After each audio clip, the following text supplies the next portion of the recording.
Slide থাকে secretary endometrium, পলিফেটিভ endometrium, যদি sir question করে একটা দুটো কোয়েশ্চেন, শুধু সেইটুকু জানবার জন্য প্র্যাকটিক্যাল অ্যাপ্রোচ শুধু জানতে হবে।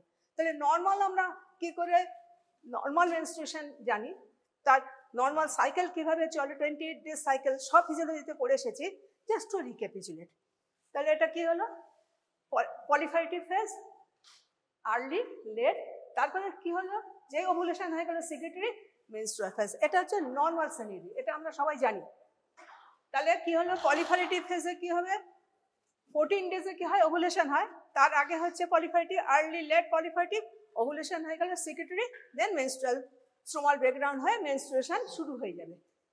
তাহলে এটা হচ্ছে পলিফেটিভ টিবুলার গ্ল্যান্ড, যে লেট চলে আসছে স্টর্চুয়ার স্পাইরাল গ্ল্যান্ড চলে আসছে।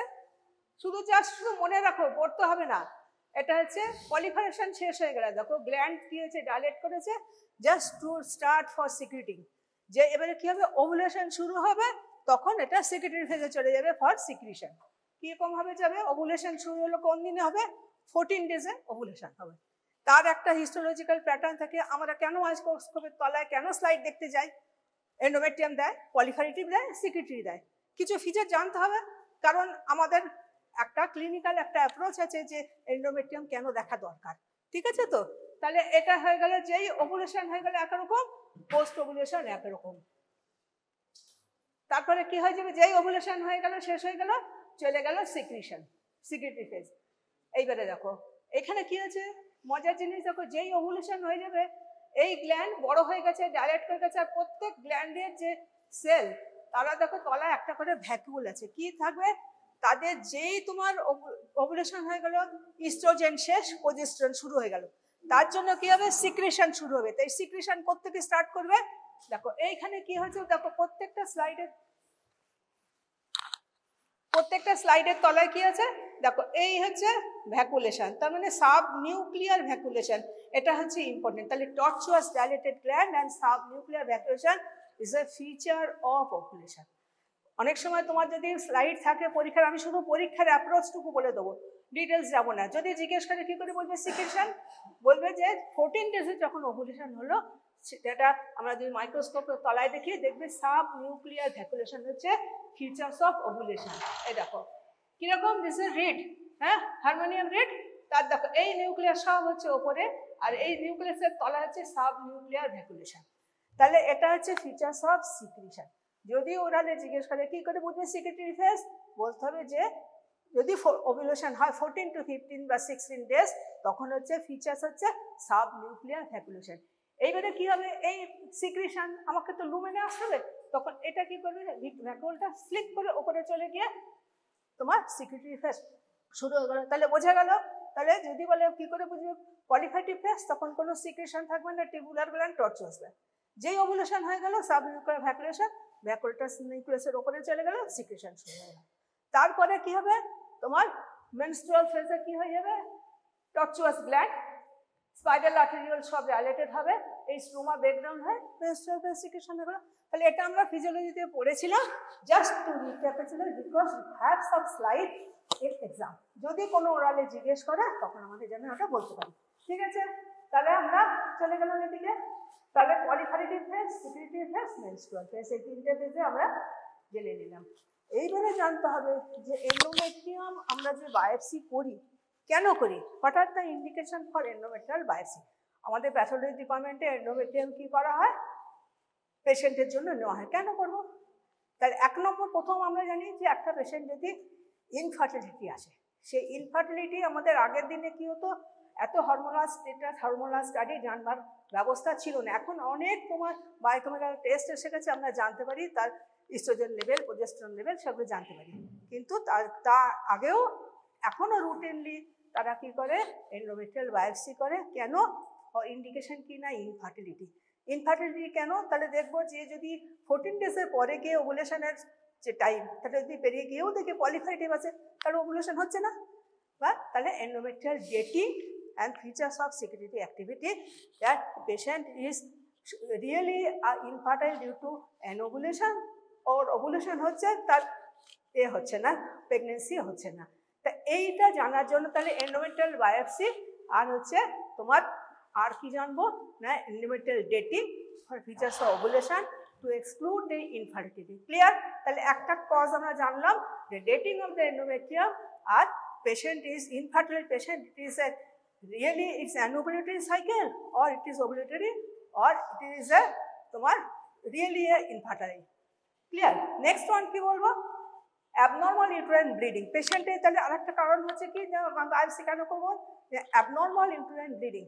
Patient এসে গাইনি ওপিডিতে বলবে যে স্যার আমার bleeding is not regular, irregular bleeding or irregularly irregular or it is continuous, maybe in the perimenopausal, maybe in a normal cycle or maybe in the postmenopausal. So different types of abnormal uterine bleeding is one of the features for indication of endometrial biopsy. আরেকটা কি না endometrial একটা suspected case, এটা endometrial carcinoma বলে আমরা ভাবতে পারি, সেই সব জায়গায় আমাকে দেখতে হবে যে really it is an endometrial carcinoma or other than that. Clear? আরেকটা কি কারণ আছে না endometrial hyperplasia. Usually due to hormonal স্ট্যাটাসে কি হয় endometrial প্রাইমড হয়ে যায় ইস্ট্রোজেন প্রোজেস্টেরন দিয়ে রেগুলার, কিন্তু যদি ইস্ট্রোজেন অনেক বেশি হয় তাহলে কি হয় endometrial hyperplasia হবে। তাহলে মাইক্রোস্কোপিক্যালি আমি যদি বায়োপসি নিয়ে টেস্ট করে দেখি তাহলে endometrial hyperplasia বুঝতে পারবো। তাহলে কার্সিনোমা হলো, হাইপারপ্লেসিয়া হলো, আর কি দেখতে পারবো না থিকনেস দেখা যাচ্ছে যে সিটি স্ক্যান করেছে বা তোমার ইউএসজি করেছে দেখা যাচ্ছে endometrium থিকনেস অনেক বেশি। তো what is the cause of that thickness? হ্যাঁ really it is a functional or abnormal, তাহলে আমরা endometrial থিকনেস করতে পারি। আর কি না হরমোনাল স্টাডি পেশেন্টের একটা থেরাপি দেওয়া হচ্ছে, হরমোন দিয়ে ট্রিটমেন্ট করা হয়, তার জন্য সেইটা এন্ডোমেট্রিয়ামের কোনো অ্যাবনর্মালিটি আছে কিনা তার জন্য ব্লিডিং হচ্ছে। অনেক সময় কি হচ্ছে ওভুলেশন হয় অ্যানোভুলেটরি সাইকেল কন্টিনিউয়াসলি তার কোনো ডেটিংয়ের ঠিক আছে না, তার জন্য আমরা করতে পারি। অথবা a known case of patient having an endometrial abnormality treated with endometrial carcinoma বা treated with the hormone, সেখানে আমি ফলো আপ করতে পারি যে ট্রিটমেন্ট এফিকেসি হচ্ছে কিনা, তাহলে সেটা দেখে আমি বুঝতে পারবো যে it is the endometrium, the efficacy of hormone therapy is really it is occurring or it is satisfied with that treatment or not. Another patient যে ফলো আপ হচ্ছে কি হরমোন থেরাপি, অনেক সময় কি পোস্টমেনোপজালে কি হয় হরমোনাল থেরাপি করা হয় পেশেন্টের যে তোমার শুরু হয় পোস্টমেনোপজাল সিনড্রোম হয়, অনেক সময় কি হয় সেখানে হরমোন দিয়ে আমরা ট্রিটমেন্ট করি, তো সেখানে আমরা ফলো আপ করতে পারি। এই তাহলে এই এতগুলো জিনিস আমরা endometrial biopsy করতে পারি। তাহলে তোমার যদি কোনো দেওয়া হয় পরীক্ষা স্লাইড দেওয়া হয় যে endometrial বায়োপসি করেছে তাহলে কোয়ালিফাইডি বা সিকিউরিটি, তো জিজ্ঞেস করে কেন আমরা করি বায়োপসি, তাহলে এতগুলো কারণে একটা দুটো তিনটে চারটে বলতে পারলি মুখস্থ। তাহলে পরীক্ষার জন্য শুধু ওরালের পারপাস বলে দেবো, থিওরির জন্য আমাদের দরকার নেই, শুধু ওরাল পারপাস, শুধু তোমাদের ফ্লুয়েন্সির জন্য এগুলো দরকার, যে এরকম কোয়েশ্চেন আসলে এই হচ্ছে তার আনসার। না এবারে বলছি যে এন্ডোমেট্রিয়াম আজকে যে আমরা যাবো, এন্ডোমেট্রিয়ামে কত রকমের ডিজিজ আছে। হ্যাঁ অলরেডি তোমরা কিছু কিছু পড়েছো। এন্ডোমেট্রিয়ামের যে সমস্ত কারণ আছে, এন্ডোমেট্রিয়াম হাইপারপ্লেসিয়া হতে পারে বা এন্ডোমেট্রাইটিস হতে পারে, তারপরে কি আছে তোমার adenomyosis, endometriosis, endometritis, inflammation of the endometrium, endometrial hyperplasia, endometrial carcinoma. তাহলে এন্ডোমেট্রিয়ামে ইনফেকশন হতে পারে, নন ইনফেকশন হতে পারে, নন টিউমার হতে পারে, টিউমার হতে পারে। তাহলে এতগুলো ডিজিজ যদি এন্ডোমেট্রিয়ামে থাকে তার বায়োপসি প্রয়োজন হতে পারে, তখন আমরা জানবো what are those entities we are dealing. তাহলে এন্ডোমেট্রিয়ামে এতগুলো জিনিস আমরা দেখি। অনেকগুলো তোমাদের পড়ানো হয়ে গেছে। এন্ডোমেট্রাইটিস হচ্ছে ইনফেকশন, অ্যাডেনোমায়োসিস কাকে বলে, এন্ডোমেট্রিওসিস কাকে বলে জানা হয়ে গেছে, এন্ডোমেট্রিয়াল হাইপারপ্লেসিয়া পড়ানো হয়ে গেছে। তাহলে আমরা আজকে চলে যাব কোথায়, এন্ডোমেট্রিয়াল কার্সিনোমা। হাইপারপ্লেসিয়া অলরেডি জানো যে তোমার এন্ডোমেট্রিয়াল হাইপারপ্লেসিয়া হচ্ছে কি না প্রলং ইস্ট্রোজেন এফেক্ট হলে গ্ল্যান্ড অ্যান্ড স্টুমার সবাই বেড়ে যায়। হ্যাঁ তা সেটা হাইপারপ্লেসিয়া জানো তোমরা। তাহলে এবারে আমরা জানতে হবে যে কি কারণে এই ইস্ট্রোজেন স্টিমুলেশনটা বেশি হলে এন্ডোমেট্রিয়াল হাইপারপ্লেসিয়া। তাহলে হাইপার ইস্ট্রোজেনের জন্য যে এন্ডোমেট্রিয়ালে চেঞ্জ হয়, কি কি কারণে ইস্ট্রোজেন বেড়ে যায় তবেই হাইপারপ্লেসিয়া। তাহলে ওরালের জন্য এটা জানবে যে what are the causes causing the hyperestrogenism and these are prolonged unaffected by the progesterone। তার মানে কি ব্যালেন্স হয় কি করে, ইস্ট্রোজেনের প্রোজেস্টেরন ব্যালেন্স হয়। যদি প্রোজেস্টেরন দিয়ে ওইটা ব্যালেন্স না হয় তাহলে ইস্ট্রোজেন বেশি থাকবে, তাহলে হোয়াট আর দোজ কন্ডিশন যেখানে তোমার ইস্ট্রোজেন হাইপার ইস্ট্রোজেনের লেভেলে বাড়বে, তাহলে হোয়াট আর দোজ থিং। একটা হচ্ছে পিসিওডি, সবাই জানি আমরা যে পলিসিস্টিক ওভারিয়ান ডিজিজ হলে তার কি ইস্ট্রোজেন বেশি থাকে, হাইপারপ্লেসিয়া। নেক্সট ওয়ান হচ্ছে কি না ফাংশনিং ওভারিয়ান টিউমার, ওভারি বড় হয়েছে, তাহলে ফাংশনিং ওভারিয়ান টিউমার কি তোমার হচ্ছে থেকালুটিন সিস্ট বা তোমার থেকোমা ফাইব্রোমা, হ্যাঁ স্টোমাল টিউমার, তারা কি হচ্ছে ফাংশনিং ওভারিয়ান টিউমার। তারা কি করলো ইস্ট্রোজেন সিক্রেট করতেই থাকলো, আমরা জানলাম না যতক্ষণ না টেস্ট করছি এন্ডোমেট্রিয়াম হাইপারপ্লেসিয়া হলো। তাহলে একটা কারণ হলো যে ওভারিয়ান টিউমার ফাংশনিং।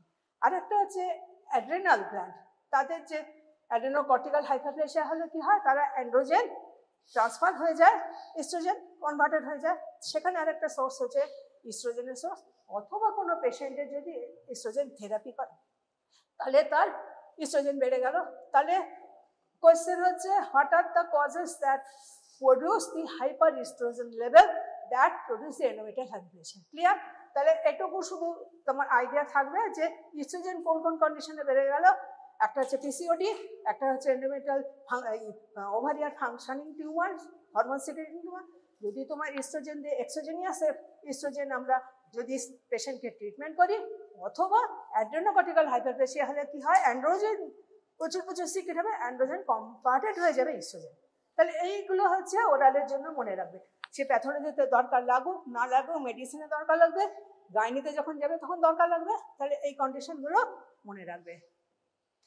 আর হচ্ছে কি না প্রি ক্যান্সারাস কন্ডিশন, এগুলো হচ্ছে কি না এই ইস্ট্রোজেন যখন বেড়ে গেল হাইপারপ্লেসিয়া হলো, প্রি ক্যান্সারাস কন্ডিশনে গিয়ে দাঁড়ালে ওটা কনভার্টেড হয়ে যাবে এন্ডোমেট্রিয়াল কার্সিনোমা। তাহলে আমরা পৌঁছলাম সে এন্ডোমেট্রিয়াল কার্সিনোমা কোথা থেকে। নাও হাইপারপ্লেসিয়া সবাই আমরা জানি কি ছিল, simple hyperplasia with এটিপিয়া, complex hyperplasia without এটিপিয়া, বা কমপ্লেক্স উইথ এটিপিয়া উইদাউট এটিপিয়া। ঠিক আছে, এটা ছিল আগে। পরে কি হয়ে গেছে, দুটোর নাম চেঞ্জ হয়ে কি বলেছে WHO hyperplasia without এটিপিয়া R atypical hyperplasia. তো হাইপারপ্লেসিয়া তোমাদের এন্ডোমেট্রিয়াল পড়া হয়ে গেছে, আমি যাব না details. Now will go endometrial carcinoma for proper.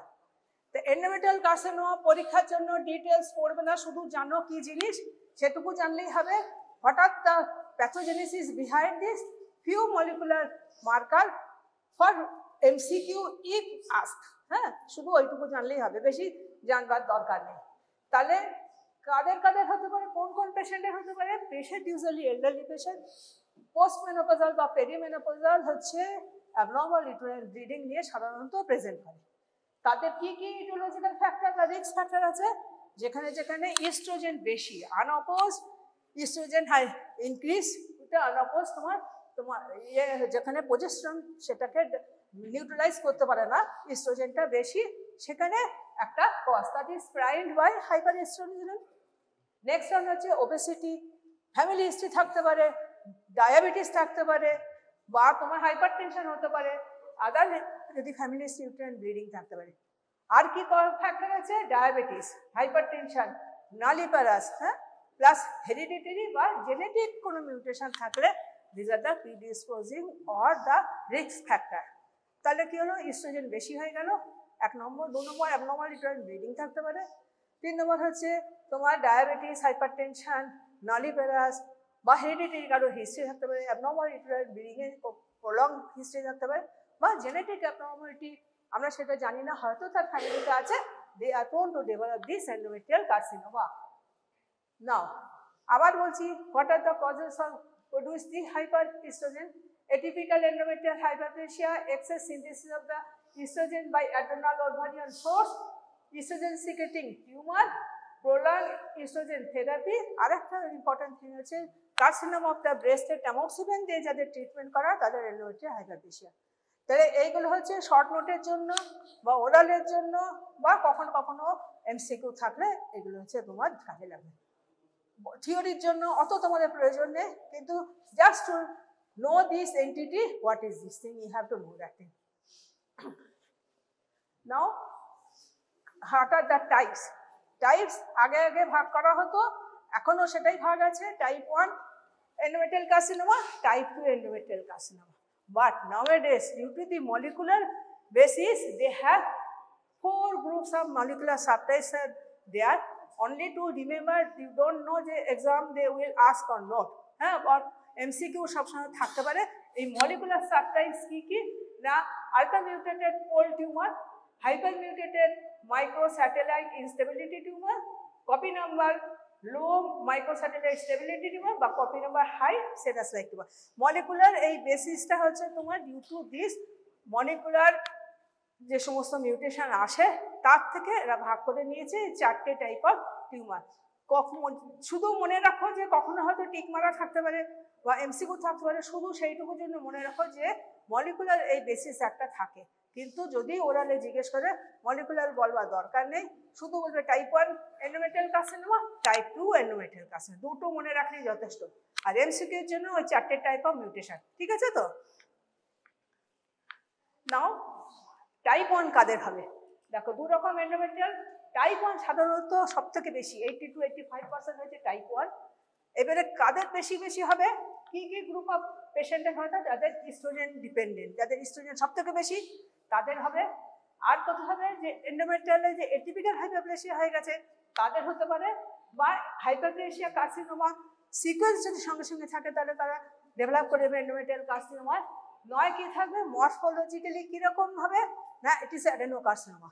তাহলে টাইপ 1 এ সাধারণত তোমার অ্যাডেনোকার্সিনোমা হচ্ছে কিরকম টাইপ অ্যাডেনোকার্সিনোমা না, মিউসিনাস অ্যাডেনোকার্সিনোমা থেকে শুরু হয় বা এন্ডোমেট্রয়েড টাইপ। ইউজুয়ালি কমনলি হচ্ছে endometrioid type of carcinoma to mucinous. তাহলে টাইপ 1 হচ্ছে এরকম। হ্যাঁ, আর কি আছে না, গ্ল্যান্ড যেটা adenocarcinoma according to the differentiation, well differentiated to moderate differentiated to poorly differentiated, সব জায়গায় একই, সেটা হচ্ছে হিস্টোলজিক্যাল গ্রেড টিপ টু ডিফারেন্সিয়েশন। আর কি সঙ্গে থাকবে না, ইম্পর্টেন্ট হচ্ছে মলিকুলার জেনেটিক্স। এখানে কি মিউটেশন হয়? P10, KRAS, P53, পিকাকে হচ্ছে তোমার PIK3CA। আর এইটা হচ্ছে লো গ্রেড ম্যালিগনেন্সি দেন টাইপ 2। টাইপ 2 হচ্ছে অনেক বেশি অ্যাগ্রেসিভ, এটা হচ্ছে লো গ্রেড ম্যালিগনেন্সি, আর এর প্রগনোসিস অনেক ভালো, লিম্ফেটিক দিয়ে মেটাসিস হয়ে যায়। ইন্ডোলেন্ট হচ্ছে তার প্রগনোসিস। তাহলে কাদের হয়? এলএলডি পেশেন্ট, ইস্ট্রোজেন বেশি, তাদের মলিকুলার বেসিস হচ্ছে এটা। মরফোলজিক্যালি তোমার ডেভেলপ করতে হয় হাইপারপ্লেসিয়া বা সঙ্গে তোমার কার্সিনোমা হতে পারে, অথবা এরা কি করে অ্যাডেনোকার্সিনোমা, এন্ডোমেট্রয়েড টাইপ বা মিউসিনাস টাইপ, প্রগনোসিস খুব ভালো, আর এদের হচ্ছে লিম্ফেটিক দিয়ে মেটাসিস হয়। ইন্ডোলেন্ট হচ্ছে তার প্রগনোসিস, সেটা হচ্ছে টাইপ 1। কিছু জানবে না, ইস্ট্রোজেন ডিপেন্ডেন্ট। একটা কথা মনে রাখবে, এন্ডোমেট্রয়েড ও মিউসিনাস টাইপ হতে পারে, লিম্ফেটিক দিয়ে মেটাসিস, প্রগনোসিস ইজ ভেরি গুড, আর হচ্ছে মিউটেশন হচ্ছে এইটুকু জানলেই হবে। নেক্সট হচ্ছে টাইপ 2, এরাও এলডারলি পেশেন্টের হয়। এরা হচ্ছে ইস্ট্রোজেন ইনডিপেন্ডেন্ট। টাইপ 1 ছিল ইস্ট্রোজেন ডিপেন্ডেন্ট, তাহলে ইস্ট্রোজেন যাদের ডিপেন্ডেন্ট বেশি তাদের 1 হতে পারে। টাইপ 2 এদের ইস্ট্রোজেনের উপর ডিপেন্ড করে না। ওদের ছিল এন্ডোমেট্রিয়াল হাইপারপ্লেসিয়া, এদের হচ্ছে এন্ডোমেট্রিয়াল অ্যাট্রফি। এদের প্রগনোসিস খুব পুয়ার। এদের মলিকুলার জেনেটিক্স হচ্ছে অন্য টাইপ P53, PIK3CA বা BRCA1 and 2 মিউটেশন বা হেরিডিটারি নন পলিপোসিস কোলোরেক্টাল কার্সিনোমা তাদের হতে পারে। আর হচ্ছে হাই গ্রেড, তার কোত্থেকে স্প্রেড করবে? তোমার পেরিটোনিয়াম দিয়ে স্প্রেড করবে, লিম্ফেটিক যায়, আর লাস্টলি তোমার হিমোটোজেনা। তাহলে এরা ইস্ট্রোজেন ইন্ডিপেন্ডেন্ট, এদের প্রগনোসিস ভেরি পুয়ার। এদের হচ্ছে এন্ডোমেট্রিয়াল অ্যাট্রফি থাকে, ইস্ট্রোজেন থাকে না। মিউটেশন কি আছে জেনে নেবে, ব্যাড প্রগনোসিস। আর কি তাদের তোমার মেটাসিস হয় থ্রু পেরিটোনিয়াম বা লিম্ফেটিক্স বা হিমোটোজেনা, এইগুলো মেটাসিস হতে পারে। তাহলে দুটো আলাদা জানলাম আমরা। আবার দুটো ভাগ করে দেওয়া হলো কিরকম, এজ হচ্ছে এলডারলি এজ, এদের হচ্ছে মোর এলডারলি। এখানে ইস্ট্রোজেন থেরাপি বা ইস্ট্রোজেন বেশি থাকে, এখানে ইস্ট্রোজেন কম থাকে, এন্ডোমেট্রিয়াল অ্যাট্রফি থাকে, এখানে থাকে হাইপারপ্লেসিয়া। তাহলে টাইপ কিরকম? এন্ডোমেট্রয়েড টাইপ, বলা সেরাস টাইপ। এখানে হাইপারপ্লেসিয়া থাকে এন্ডোমেট্রিয়াল, এখানে আছে তোমার কি থাকে? এন্ডোমেট্রিয়াল অ্যাট্রফি থাকে। অনেক সময় কি হয়, ইন্ট্রাএপিথেলিয়াল কার্সিনোমাও থাকতে পারে। মিউটেশন দুটো আলাদা। বিহেভিয়ার হচ্ছে ইন্ডোলেন্ট বা গুড প্রগনোসিস, এটা হচ্ছে অ্যাগ্রেসিভ ব্যাড প্রগনোসিস। এখানে সাধারণত লিম্ফেটিক, এখানে ইন্টারপিরিয়ডাল হিমোটোজেনাল লিম্ফেটিক। তাহলে দুটো আলাদা আলাদা বুঝতে পারে। একটা ইন্ডিপেন্ডেন্ট, একটা হচ্ছে ইন্সুলিন প্রাইম, একটা হচ্ছে নয়। একটা হাইপারপ্লেসিয়া এন্ডোমেট্রিয়াম, একটা হচ্ছে এন্ডোমেট্রিয়াল অ্যাট্রফি। মিউটেশন আলাদা, প্রগনোসিস ভেরি গুড, পুয়ার। তাহলে দুটো আলাদা আলাদা করে জেনে রাখো। পরীক্ষার সময় কেউ জিজ্ঞেস করবে না। যদি কখনো কখনো তোমার ওরালে একটা দুটো কেউ জিজ্ঞেস করে, বা তোমাদের এমসিকিউ যদি দরকার লাগে তখন শুধু জানবে। এইবারে কি গ্রসলি কেমন দেখতে হয়? পলিপয়েডাল মাস নয়তো ডিফিউজ গ্রোথ হতে পারে। তাহলে কখনো কখনো এসে পলিপয়েড হয়ে যেতে পারে, লোকালাইজড। অনেক সময় কি হয়, throughout the endometrial cavity হচ্ছে ডিফিউজ পলিফারেশন হয়ে যেতে পারে। তাহলে কি হচ্ছে না, তাহলে লোকালাইজড পলিপয়েডাল অর ডিফিউজলি ইনফিল্ট্রেটিভ, এটা হচ্ছে ইরেগুলার গ্রেড ট্যান ফ্লেশি মাস। আর হেমারেজ নেক্রোসিস অনেক সময় থাকতে পারে। এবার যদি পেশেন্ট অনেক লেটে আসে, তার সঙ্গে সঙ্গে ফিচার্স অফ স্প্রেড তার সঙ্গে সঙ্গে থাকবে। লোকালাইজ থাকতে পারে এন্ডোমেট্রিয়ামে, নয় সাইডে ইউটেরাসের দিকে চলে যাবে, নয় সার্ভিক্সের দিকে নিচে নামবে, নয় তোমার লিম্ফেটিক্সে চলে যাবে, নয় তোমার ব্লাডার রেকটাম তাদের চলে যাবে। তাহলে according to the stage of the patient তোমার ক্লিনিক্যাল প্রেজেন্টেশন হবে ডিফারেন্ট। ক্লিয়ার? নিজেদের মধ্যে বুদ্ধি খাটিয়ে লিখে ফেলতে পারবে। দেখো কেমন দেখতে এন্ডোমেট্রিয়াল কার্সিনোমা, দেখো ডিফিউজ ইনফিল্ট্রেটিভ, ঠিক আছে?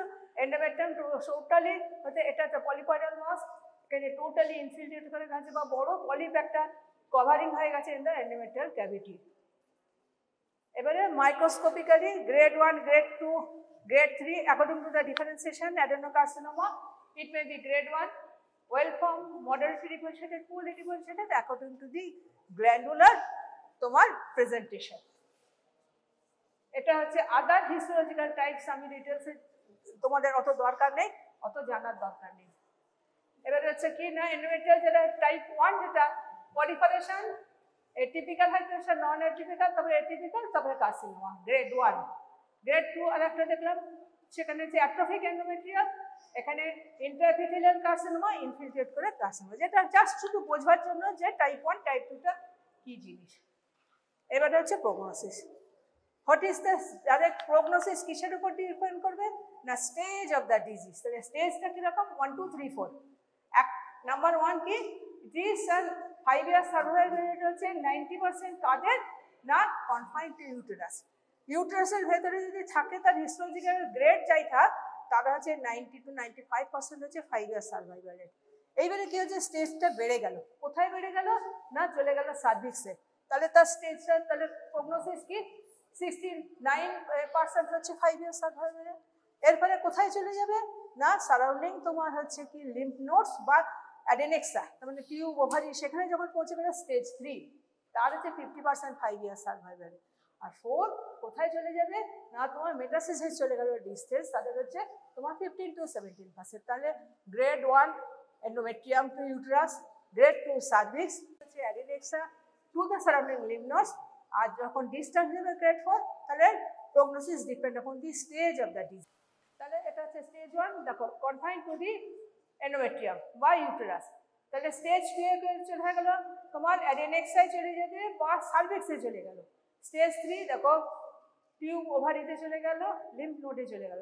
4 ডিস্টেন্স রেকটাম অ্যানাল কানাল বা ডিস্টেন্স মেটাসিস। তাহলে এইটুকু স্টেজ থেকে আমাদের প্রগনোসিস আমরা বুঝে নিতে পারবো। নাও এবারে স্প্রেড, কি করে স্প্রেড করবে সেই টিউমার, কিরকম স্প্রেড, ডাইরেক্ট। এন্ডোমেট্রিয়ামে যেই হলো ডাইরেক্ট, মানে সারাউন্ডিং স্ট্রাকচার চলে গেল। স্টেজ 2 তারা কোথায় চলে যায়, আরেকটা হচ্ছে কি লিম্ফেটিক রুট। লিম্ফেটিক রুট দিয়ে সারাউন্ডিং তোমার পেরিটোনিয়াল, রেট্রোপেরিটোনিয়াল বা পেলভিক রুট সব লিম্ফ নোডে চলে গেল। তাহলে ডাইরেক্ট স্প্রেড হচ্ছে লোকালাইজ স্প্রেড। লিম্ফেটিক রুট চলে গেল তোমার পেলভিক রুট সব লিম্ফ নোড বা রেট্রোপেরিটোনিয়াল রুট সব লিম্ফ নোড। স্টেজ 3 এই তোমার হিমাটোজেনাস রুট, তবে থ্রু দ্য হিমাটোজেনাস তারা দূরে দূরে কোথায় চলে যাবে, লাং, লিভার, ব্রেন, মুন, তারা সেখানে হিমাটোজেনাস রুট ধরে চললো। আর একটা হচ্ছে তোমার ট্রান্সটিউবাল, এন্ডোমেট্রিয়ামে হওয়ার জন্য টিউবের দুটো দিকে চলে যাবে, টিউব ওভারি মেটাসিস হয়ে গেল। Lastly it is an peritoneal metastasis. তাহলে পেরিটোনিয়াল স্পেস ধরে ধরো তোমার সারফেস থেকে বেরিয়ে পড়েছে, সে পেরিটোনিয়াল সেটলিং হলো, সেখান থেকে তোমার পেরিটোনিয়াল চলে গেল। তাহলে direct spread, lymphatic spread, haematogenous spread, transtubal spread অথবা পেরিটোনিয়াল। তাহলে এতগুলো শুধু ওরালের জন্য মনে রাখবে, পরীক্ষার জন্য টেনশন কিচ্ছু নেই। শুধু কিছু কিছু কখনো তোমার স্পেসিমেন থেকে জিজ্ঞেস করতে পারে, শুধু সেই আইডিয়াটুকু রাখলেই মাথাতেই হবে।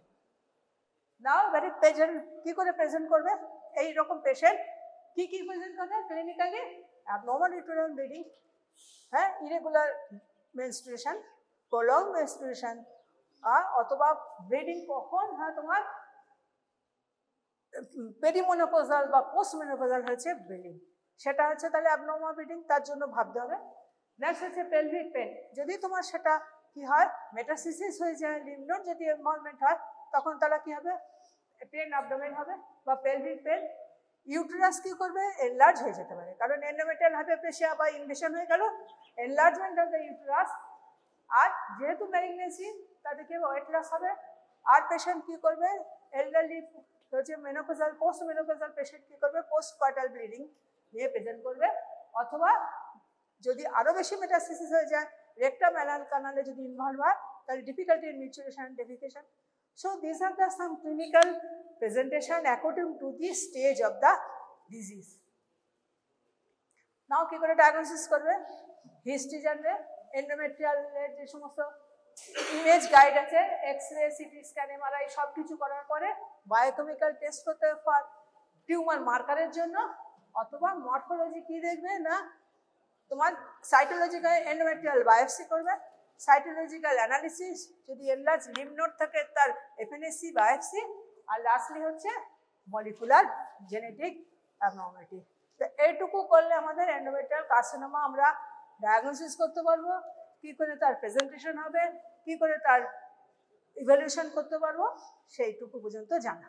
ঠিক আছে, তাহলে পরীক্ষার জন্য এর থেকে বেশি জানবে না, কারণ এটা হচ্ছে খুব টাফ, তোমাদের জন্য নয়, যারা পোস্ট গ্রাজুয়েট করবে রেসপেক্টিভ সাবজেক্টে তাদের জন্য। ঠিক আছে।